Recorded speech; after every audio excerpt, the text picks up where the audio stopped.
welcome back.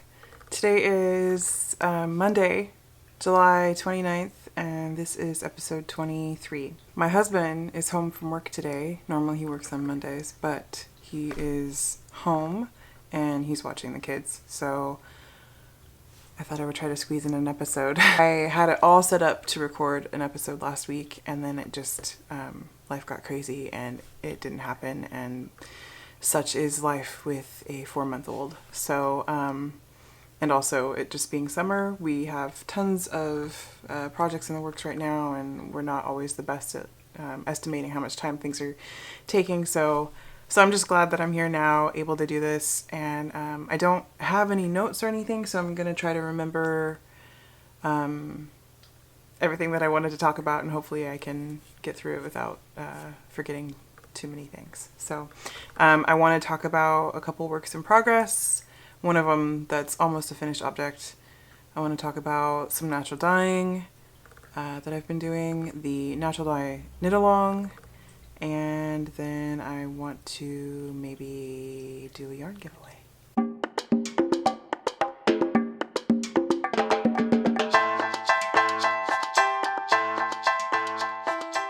So I had a shop update earlier this month, and every single time I have a shop update, there are a couple colors that the minute they come out of the dye pot, I think, oh, this would be perfect for this project, or this would be perfect for this project. And I think to myself, okay, well, I'll list it because I don't have enough time to knit all the things. But if it doesn't sell, then I'll go ahead and knit the project. In this last shop update, there was one colorway that didn't sell. And that just happened to be the yarn that I had a project in mind for. I thought it was kind of perfect for casting on for the natural dye make along, and so I did. And what it was a coffee dyed yarn, and I'll show you a picture of it. A coffee dyed Aran weight tweed yarn. I think I had 4 skeins of it, and it was just enough to make the latte coat by Lisa Kemery, which is something that I've been wanting to make for quite a while. It's been in my queue for a long time. It comes in sizes 3 months to 10 years old, and my oldest is 4 years old, but I had enough yarn to make the 6-year size, so that's what I went ahead and did. Here's a picture if you want to know what it looks like on the project page. I just thought it was kind of funny that I was knitting the latte coat with a coffee dyed yarn. Anyway, like I said, it's not finished yet at all, so it looks a little crazy still, but you can get kind of the gist.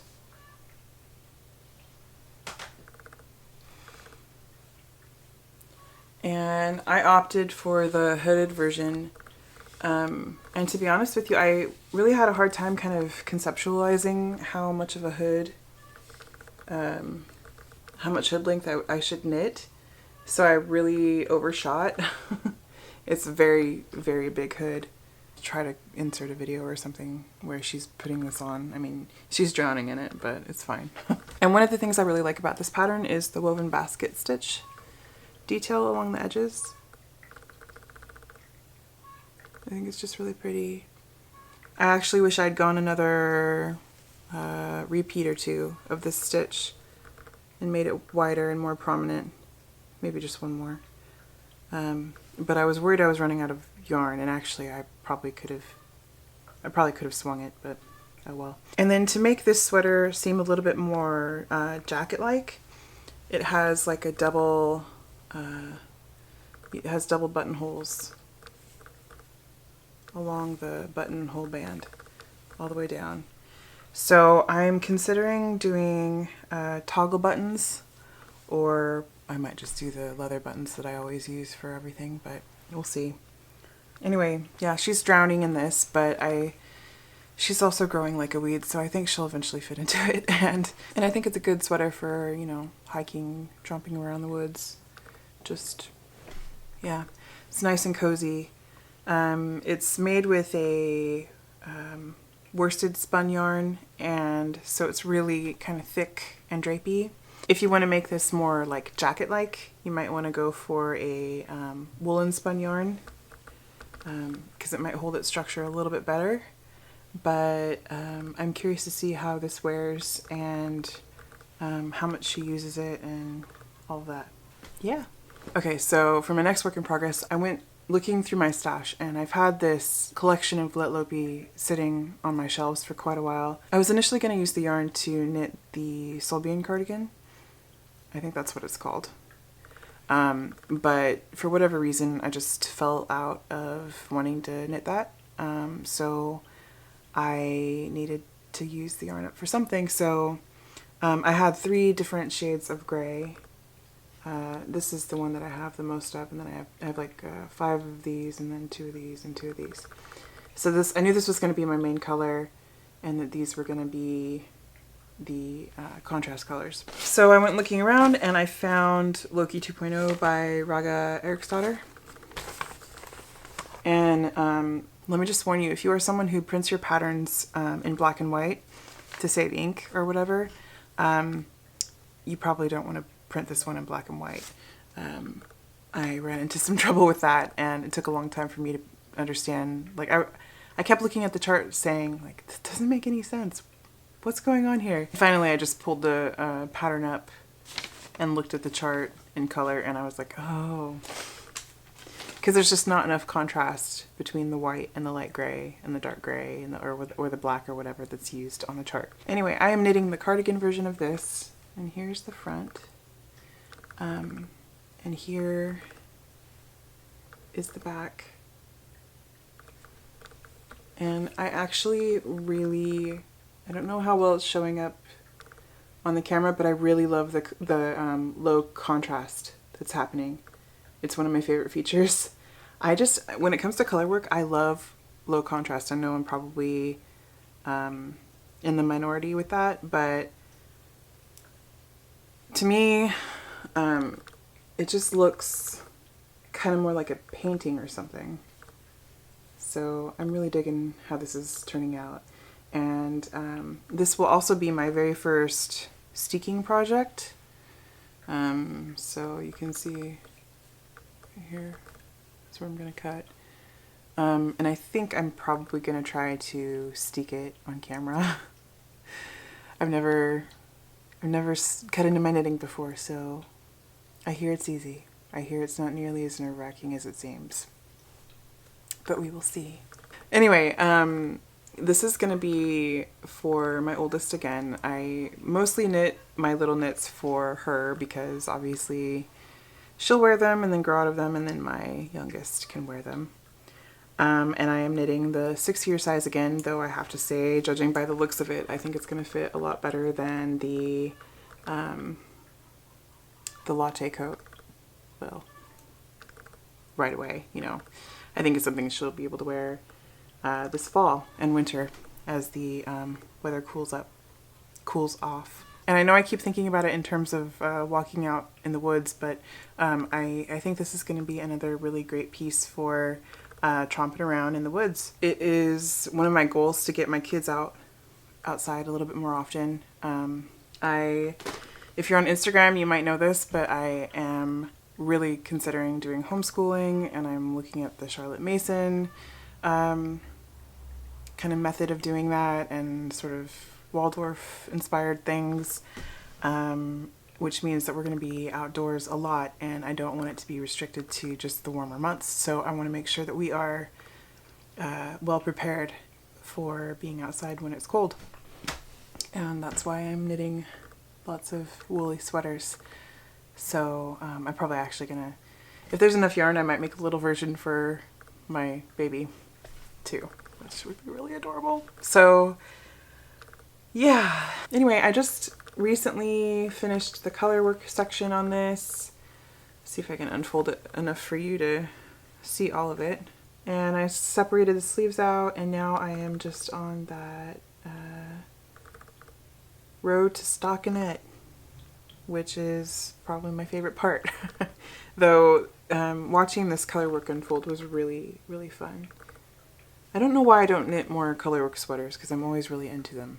And they're really not hard. I feel like I'm getting better with my tension and my method of holding the yarn. There were parts of the sweater that required holding 3 strands at once, and that was a little bit tricky, but I find that worst comes to worst, you just put one strand down and you pick up the other strand. I can't hold all 3 and work all 3 at the same time. When it comes to my colorwork knitting, I hold one strand in my left hand, one strand in my right hand. I do picking and throwing.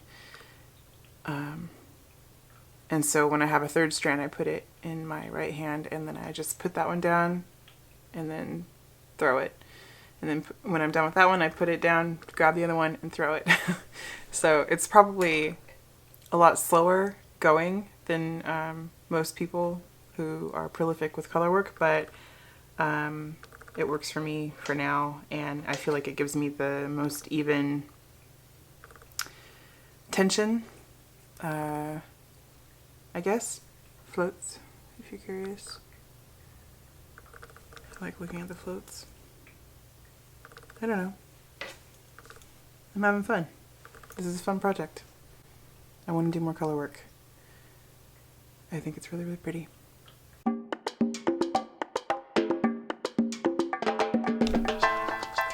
So, speaking of coffee dyed yarn, I shared a photo on Instagram of my latte coat work in progress, and it prompted a lot of questions about dyeing with coffee, and there were some people who wanted to see how I do it and what colors come out and all that. So come along with me as I dye some yarn with coffee.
So these are the two skeins of yarn that I dyed with the coffee in the clip you just saw.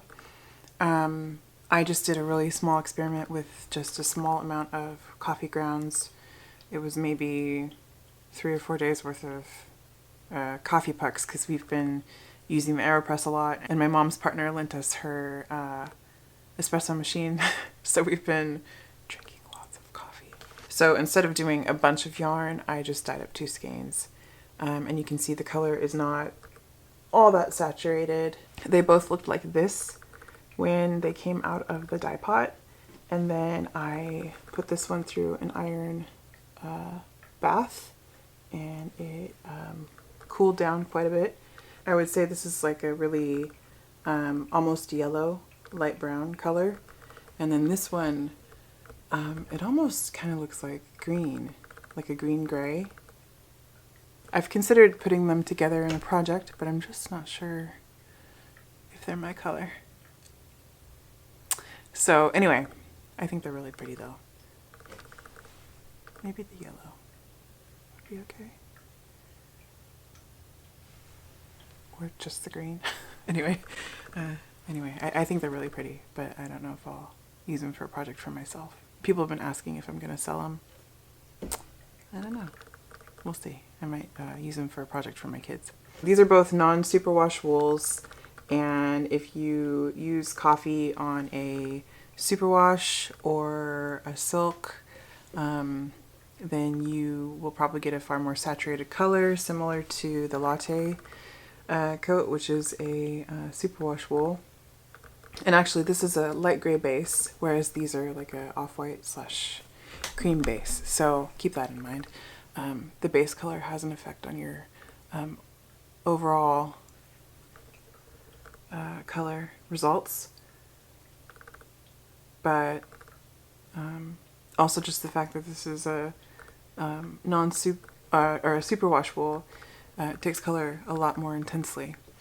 And I haven't dyed any silk with coffee that I know of, but I think that that would take coffee really well too, and I think it would be really pretty. So this is kind of what I've been doing for the Natural Dye Make Along, and I've been having a lot of fun seeing what everyone else is up to with that as well. One of the things that I tried this week was I've seen a lot of people who've dyed with hibiscus flowers, and they've, I think it was one person on Ravelry posted green results, and then a couple people on Instagram that were sharing results that turned blue. And so obviously I had to try it, but for me, I got like a beigey pink color, which was pretty. But it wasn't the green or the blue. And I kind of wonder, I used an aluminum pot. I didn't use a mordant because I was just curious. But when I talked to some of the people that have dyed with hibiscus before, they mentioned that they used a stainless steel pot and they used alum as their mordant, and that they left the yarn in the dye pot for a long period of time, so a couple days probably. Yeah, so I'm going to try it again. This time I'm going to use a stainless steel pot and try alum rather than just putting it in an aluminum pot and not using a mordant at all. I also am probably going to take the yarn that I've dyed with hibiscus and modify it somehow. I'm not sure if I'm going to use iron or copper, or if I might just play around with pH, but I am not done with that yarn. So I'm going to probably post about it on both Instagram and Ravelry. Regarding the Natural Dye Knit Along, I've gotten a couple messages from people who have seen some of my past videos and how this Natural Dye Make Along situation works. If you're on Instagram and you're posting and you're using the hashtag and everything, and I haven't liked your photo, then it's possible that your profile is private and I can't see it. So if you are interested in joining the Make Along on Instagram, you will need to make your profile public, and if you're not comfortable with that, which I totally understand, you can either just make along on Ravelry, or you can make like a separate Instagram account just for the Make Along. That would be fine too. I don't want to limit anybody, and I don't want to like force you into making your profile public if that's not something that you're comfortable with, but there are options. But please just know that if I haven't liked your photo, either in the MALFO or the MAL hashtag, then you might want to send me a message if your profile is private, just to make sure that I'm seeing it and there's not any weird kinks or whatever. I don't know. Instagram can be really weird sometimes with what they show me, and I have feelings about that. Anyway, as I mentioned, Instagram is not the only place that this Make Along is happening. There's also my Ravelry group. And honestly, the Ravelry group is a little bit easier to follow along with the conversation and see what's going on, and to be a little bit more interactive. So I encourage you to do both. Anyway, we are just over a month into this, and we already have some finished objects, which is really exciting.